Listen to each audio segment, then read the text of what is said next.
Today, we'll discuss the 6th episode of Surah Al-Maidah. We start from verse 54, saying, "Believers, whoever turns from their religion, Allah will bring forth a people He loves and who love Him. Humble to believers, powerful against disbelievers, striving in Allah's way, fearing no critic's blame." That is the grace of Allah. He bestows it upon whom He wills. And Allah is all-encompassing, all-knowing. Actually, there were people who recited it as yartad with a stressed D, and there were others who recited it as yartad with 2 Ds at the end, among them Ibn Amir. So, that's the first point, which is about the recitation. What does this verse mean? Allah is addressing believers, or Quran addressing believers. O you who have believed, whoever among you turns back and follows disbelievers, you have believed. But whoever goes back, whoever apostatizes and follows the disbelievers and leaves his religion, you see, so let him know. So whoever apostatizes should know that Allah will bring forth a people whom He loves and they love Him, so that they will fight those who have turned away. You need to keep this in mind. Understand it from the start. This is a warning. Exactly. Why? Because Allah knew, so He knew. You see what I mean? He didn't know and then learn. He knew that there would be people who would apostatize from Islam after the Prophet's death. The same source raises a question, asking, so who are the apostates that the verse is referring to? Whoever among you turns back from his religion. Who are these apostates? The truth is, the source answers and says that they were 13 tribes, 3 during the Prophet's time, and 7 during the time of Abu Bakr al-Siddiq, and 1 during the time of Umar ibn al-Khattab. Who is the source that said all this? It's Mufti al-Gaib by al-Razi. The real question here is, how? Reject claim Islam spread sword after 13 Arab tribes apostatized? Most apostatized, 3 during Prophet's time, 7 during Abu Bakr's, 1 during Umar's. The issue goes back to the Prophet's time. People believe and then apostatize. You see, and yet we reject the idea that it spread by the sword. Yes, it spread. What's the story here? Allah is all-encompassing, all-knowing. That's in the verse. Honestly, I don't understand it at all. The verse is talking in one direction, but its ending or conclusion is going in a completely different direction. 55. Your guardians are Allah, His messenger, and believers, those who establish prayer and give zakat while bowing. This verse has 2 parts. The first part has a reason for its revelation, and the second part has its own reason for revelation. The first part is, your only guardians are Allah, His messenger, and those who believe. This is the reason for its revelation, this part of the verse. The reason for its revelation is that Abdullah ibn Salam and his companions told the Prophet that some of their neighbors show hostility. They couldn't seek help from his companions because their homes were far. So, the verse was revealed. Your only allies are Allah, His messenger, and those who believe. That was the first reason. When it was revealed, what did they say? Abdullah ibn Salam and companions said, "We are content with Allah, His messenger, and those who believe." So we've finished the first part. Very good. Now after this part, our Uncle Bilal went up to call the adhan. Allahu Akbar. Allahu Akbar. So anyway, the Prophet left his house heading to the mosque, and he saw a man begging, saying, "For the sake of Allah, for the sake of Allah." He asked him, "Did anyone give you anything?" You following? The man replied, "Yes." He asked him, "What did he give you?" He said, He gave me a silver ring. He asked him, who is it? He replied. He said, the man in the mosque. Who was that? Ali ibn Abi Talib gave him the ring while bowing in ruku during prayer. You get it? He gave him the ring just like that. So the verse was revealed. You see, this is the second part. Those who establish prayer and give zakat while they are bowing. The verse describes the situation of Ali ibn Abi Talib as he took off the ring and gave it to the beggar. So it tells you, those who give zakat while they are bowing. What's the source I'm getting this from? It's the source. It's Zad al-Mazir fi Ilm al-Tafsir by Ibn al-Jawzi, page 36. And whoever allies himself with Allah and His Messenger and those who believe, then indeed the party of Allah will be the victorious. Alright, what's the reason for the revelation here? Abdullah ibn Ubay ibn Salul said, I have a pact between me and Banu Qurayza and Banu Nadir. And this pact, I can't break it, you see, and I can't leave them and go with the Prophet. So does that mean he moved on to the verse? He told him, I can be with these and with those, because that's my guarantee. If I leave Banu Nadir and Banu Qurayza, if I leave those Jews and go with the Prophet, things might turn around, their strength grow, and they could defeat the Prophet. Then they'll cut off my head, so I can't break my pact. So, as far as the Prophet, his companions, and believers are concerned, he is a hypocrite. This means he has disbelieved. Do you know why? Because he's in the other camp, the camp of the Jews, you see? That's how it is. Anyway, that's the point. So, he apostatized with that statement. He said, I can't break my alliance and go with the Prophet, leaving Banu Qurayza and Nadir. With that statement, he turned away from what? From Islam. The important thing is, the Bara ibn al-Samit heard him and said, what? He said, I disavow before God any alliance with Qurayza and Nadir, and I side with God, the Messenger, and the believers. The verse was revealed from the source. Al-Kashf wa al-Bayan by al-Dalabi. Alright, the questions. The first question, where is the Prophet in this verse? I mean, as for Abdullah ibn Ubay ibn Salul, he said, I can't break my alliance with Banu Nadir and Banu Qurayza. Alright, Abdullah al-Samit said, I disavow Banu Nadir and Qurayza, and I side with. I join God, His Messenger, and the believers. So the verse was revealed, where is the Prophet in this story? The Quran is revealed according to what? I mean, these are things that the Prophet himself put an end to, not someone else. So where is the Prophet in this verse? Honestly, I don't know. Alright. The second point. How can allegiance be to the Prophet along with God? Allegiance should be to God alone, at least from my perspective or belief. Last point. Do God, Messenger, believers form a party? I mean, the Messenger, believers, supporters, and lovers can form a party however they want. But God can't join anyone to form a party. 57. O you who have believed, do not take as allies those who take your religion as mockery and amusement, whether from those who were given the scripture before you or from the disbelievers. And fear God if you are truly believers.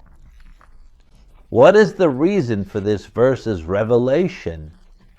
Rifa ibn Zayd and Suwaid ibn al-Harith outwardly showed Islam, then became hypocrites. They were hypocrites. Alright. The important thing is, some Muslims were friendly with them. So the verse was revealed to tell the Muslims, don't befriend them, don't associate with them, don't love them. Don't befriend them. Don't take them as allies. Who is saying this? Jamie Albayan Fi Tasser Al-Quran by Altabari. What's the wisdom behind repeating mockery and play in this verse? Verse 57. And in the next one, verse 58. Verse 58. And when you call to prayer, they take it as mockery and play. That is because they are a people who do not understand. And here, the verse forbids the believers from taking the disbelievers, hypocrites, and Jews as allies. Because when the call to prayer begins, they mock, laugh, whisper, and wink at each other. And pay attention. Mocking who? The muezzin. This source contains the explanation. Al-Jani Liyulam Al-Quran by Al-Tusi. And here, I have no question. O people of the book, do you resent us for anything other than believing in God and in what was revealed to us and before us, while most of you are defiantly disobedient? Here, the reason for revelation is that the Jews, Abu Yasser ibn Akhtab, Rafi ibn Abi Rafi, and Azar ibn Abi Azar, asked the Prophet, which of the messengers do you believe in, O Muhammad? He mentioned Jesus, son of Mary. They said to him, we do not believe in Jesus, son of Mary. We do not believe in anyone who believes in Jesus, son of Mary. Anyone who believes in Jesus. We do not believe in him. Of course, we know the Jews' stance toward Jesus, his mother, and all these things, right? And they continued talking, saying, we do not know of any religion worse than yours. 3 Jews asked the Prophet about his belief in prophets, and he named some. And when he said, Jesus, son of Mary, they replied, from the time he was sent, we do not believe in him, nor do we know of any religion worse than yours, nor any people worse off than you. Then the verse was revealed right after they said those words. The Jews asked him, and he answered. They responded to his answer, who do you believe in? He said, so and so, so and so, and Jesus. We don't believe him. No religion is more evil than yours, nor any people less fortunate than you. Then the verse was revealed. All right, that's very nice. What does it mean? It means, is the Quran or is the verse asking people, are you objecting to us? The believers are addressing the Jews, saying to them, Tankaman here means you object or you disapprove. Are you objecting to us because we believe in God, the Quran, the Gospel, and the Torah? You see, we believe in all the prophets and all the scriptures that were revealed to them. Even though you are the ones who are rebellious and disobedient, you criticize us for this. So pay attention, or you object to us for this, or you consider it a shortcoming on our part, something lacking in us. That was the verse. Who is it? Who exactly? The source here. The source here is Al-Jani Li'akam Al-Quran by Al-Qurtubi. Well, I actually have a question here. You know, as I was reading the verse, it says, say, O people of the book, do you resent us except that we have believed?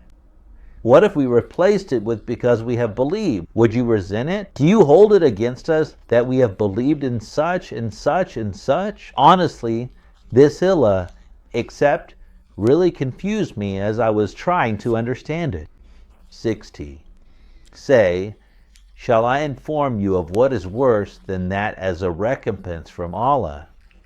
It is those whom Allah has cursed and upon whom he became angry, and made of them apes and pigs and those who worship false gods. Those are worse in position and further astray from the right path. What does the word al-adi mean here? Say, O Muhammad, to the Jews who have taken your religion as a game and amusement and mockery and all that.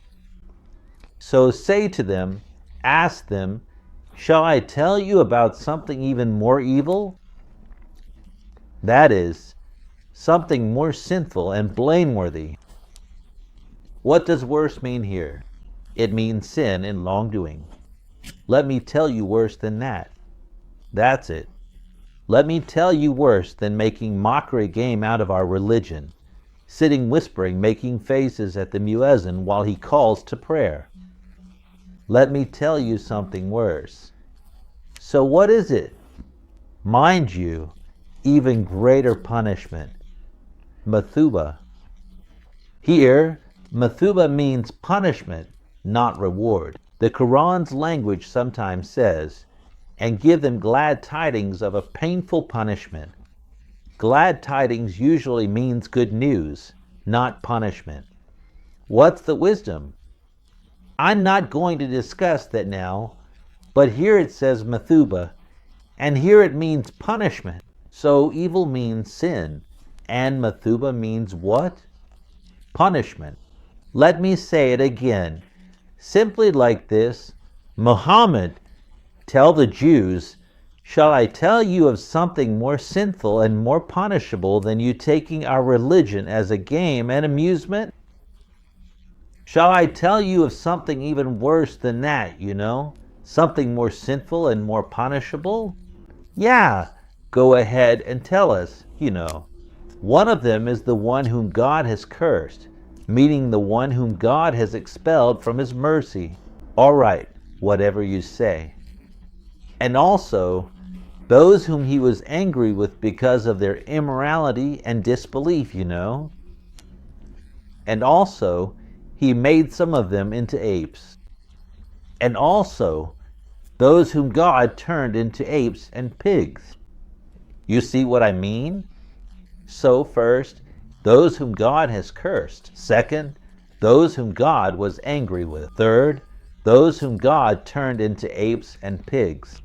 All of these are worse than the group. Right, they are more sinful and will be punished more than the group who took our religion as mere amusement and play, and they mock the muezzin while he is calling to prayer. These people are worse. All right. Anyway, the ones referred to as the people of the apes are the people of the Sabbath that we mentioned in Surah Al-Baqarah. If you remember, they were the ones who used to pray on Saturday, and God cut off the fish from them and didn't give them the Sabbath. If you remember this whole story, and as for the pigs, they are the disbelievers from the story of the table of Jesus, and that's actually a story. I can tell it to you quickly, since it comes up in verse 114 of Surah Al-Maidah, and it will be included in the article. So, for those who want to save time, if you want to know who the pigs are, I'll tell you the story briefly. In short, the story is that Jesus, what happened. Let me finish the fourth point before I tell you the story about who they are. So, first are those who are cursed. Second are those who angered him. Third are those who are turned into apes and pigs. And fourth, those who worship the tyrant or Satan. Who are these people? Their punishment in this world is killing, captivity, etc., and paying the jizya. And in the hereafter, they'll be punished. All right, these four groups are the worst. Meaning, they're even worse than those who took our religion lightly, as amusement and play. Jesus, son of Mary, pay attention, in verse 114, told disciples to fast for 30 days. So, the important thing is, people listened to him, the disciples. They listened and fasted. Then they said to him, ask your Lord to send down a table spread with food from heaven. Anyway, they pressured him. So what did he say? He said, O Lord, send down to us a table from heaven. Right. God sent it to reassure their hearts. and confirm his acceptance of their fasting. I have sent you a table. The important thing is Jesus prayed to God and God answered him and sent down a big table with food on it.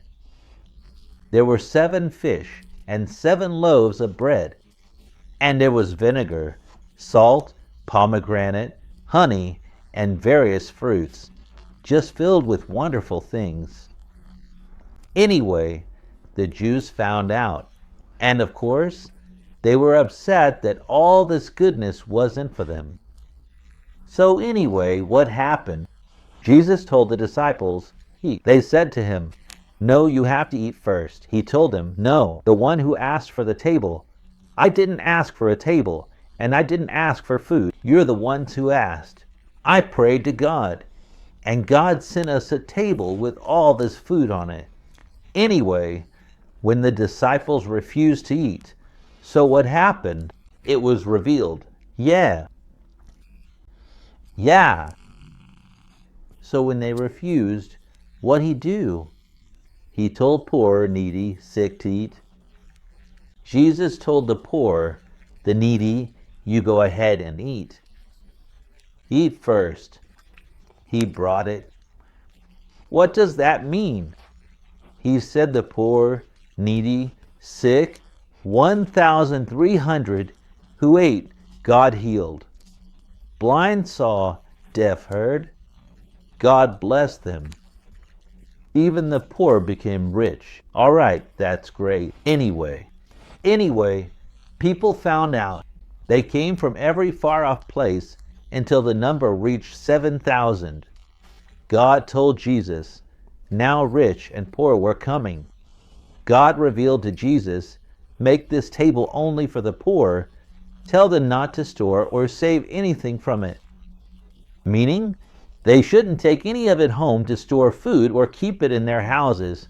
Basically, not to hoard it. Anyway, they disobeyed the command. He told them, only the poor eat from it, don't store. Food's their daily, like delivery. But anyway, they stored it. So the table was taken away because they disobeyed God's command not to store, but they stored anyway. Anyway, they started doubting Jesus, saying, he's not really a prophet or anything like that. So God said, whoever doubts Jesus, pay attention. I will punish those who disbelieve and cast doubt about his mission. So the important thing is, when those people doubted Jesus went to sleep and woke up the next morning, they woke up as pigs. They went to bed as humans and woke up as pigs, and they started eating from the garbage. This is the Quranic story told. It's interesting. So what's the source? Source, Majma al-Bayan Tafsir al-Quran by Al-Tabrisi. We say 100 times Quran stories are for moral lessons and reflection. God doesn't send down food, fish, or stuff. Fish means not meat. So why didn't he send down a couple of sheep, for example? Anyway, the real questions here. We already mentioned the source, right? Majma al-Bayan fi Tafsir al-Quran by Al-Tabrisi. The questions here are, does God curse, get angry, and turn people into apes and pigs? So what are people supposed to do, you know? I honestly don't get it. Does God really curse? Seriously? Remember, we've said God, angels, and people all curse. And we raised the question, if cursing means expulsion, so how are the angels and people supposed to expel others from their mercy like God does? Honestly, I don't know. God curses and gets angry. And that's not all. He even turns people into apes and pigs, just like that. Honestly, there's another question here. What's the wisdom behind this? The wisdom of mentioning the group, then the individual. Even though the intended group is the Jews, it says, and he made some of them apes and pigs. Very well. All right. And it says a worshiper of the tyrant, not worshippers of the tyrant or idolaters of the tyrant. No. And a worshiper is singular. The tyrant is singular. I honestly don't understand this part. All right. Verse 61. And when they come to you, they say, we believe, but they have entered with disbelief, and they have left with it. And Allah knows best what they were concealing. Sorry, what does this mean here? The meaning here is, O you who have believed, when these hypocrites from among the Jews come to you, they will say, we believe. Notice how they enter and leave as disbelievers. They say with their tongues that we are safe, but on the inside. They entered as infidels and left as infidels. Your religion is Islam, that's all. They lied with their tongues. They say what they do not believe. God knows best what they conceal. Very clear, I mean. Okay, who is the source here? Interpretation of guidance to reach the end. Meccan ibn Abi Talib. Very good. Now, the real question is, what is the wisdom behind the presence of the word Q80 and Waham? I mean, what is he saying? And when they come to you, they say, we believe. And they had entered with disbelief, and they have left with it. So I mean, what would be the issue if we read it like that? And they had entered with disbelief and left with it. And they had, and they... What is the relevance of Q80 here? What is its grammatical position? What is its benefit here? Waham Q80 Karaju. But aren't they already there? And when they come to you, they say, we believe. And they had entered with disbelief.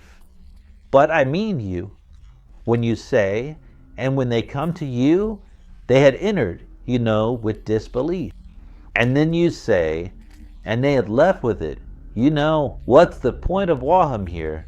And Q80, you know what I mean? And they entered with disbelief and left with it, in any case. That was just a question, 62. And you see many of them hastening to sin, aggression, and consuming illicit gain. What a terrible thing they used to do. All right, so here's the meaning. And you, O prophet, see many of the Jews rushing into transgression and injustice, and consuming unlawful money, that is, bribes, And then the verse condemns this act and says, what a terrible thing they used to do. All right, so what does this mean? The source is Al-Wajiz by Al-Wahidi. The question is, what is the ruling on the repetition of and consumption of illicit gain in verses 62 and 63? About the same group, about the Jews. It's about them. It's literally repeated word for word. And their consumption of illicit gain. What a terrible thing they used to do here. And in the next verse, it says what a terrible thing they used to make. What's the wisdom behind repeating it here? We don't understand. Verse 63. Why rabbis and scholars forbid them from sinful speech and consumption of illicit gain? What terrible thing.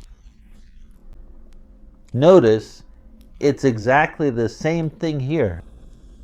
In truth, it says, if only the rabbis and scholars had forbidden the Jewish scholars from committing sin and aggression, and from taking bribes in exchange for rulings and such things, in exchange for judging by something other than what God has revealed, meaning whoever pays gets the verdict in their favor. They rule in favor of whoever pays exactly. And also writing books and claiming that they are from God, you see, and then staying silent. I don't know. So now, You're telling me if only, that's a conditional phrase, so I'm looking for the result of the condition, but I can't find it. Versus, if only the rabbis and scholars had forbidden them from sinful speech and illicit gains. What would happen then? Nothing at all, really. You know what I mean. First, let me tell you the source. The source that said this. Jamie al-Bayan Thai Tasser al-Kern. If only is a conditional particle. Now the questions. The first question, if only is a conditional particle. For example, when we say, if not for your Lord's mercy, people would have perished. If not for the mercy, people would have perished. That's the answer to the condition. So where is the answer to the condition in this verse? You're telling me, pay attention here. What are you saying? If only the rabbis and scholars had forbidden them from their sinful speech and their consumption of illicit gains, and then you just stop. How evil is what they used to do? That's it. That's not an answer to the condition at all. You see, where is the answer to the condition in the verse? I can't find it, right? Here's the final point. So the question is God rebuking people after this verse was revealed? Actually, Ibn Abbas says, what does he say? There is no verse in the Quran that rebukes the Jews more harshly than this one. So, is God rebuking people? Honestly, I don't know. Sometimes the scholars and sheiks say things they're not even aware of. God is rebuking people. Anyway, all right, that's it. We're done now, really. All that's left are the responses. Our teacher Khaled Kare says, respect yourself and people's intelligence, because we mentioned in the previous verse, we sent down the Torah, in which there is guidance and light, by which the prophets judge, and so on, those who submitted among the Jews. Anyway, so what is Khaled saying?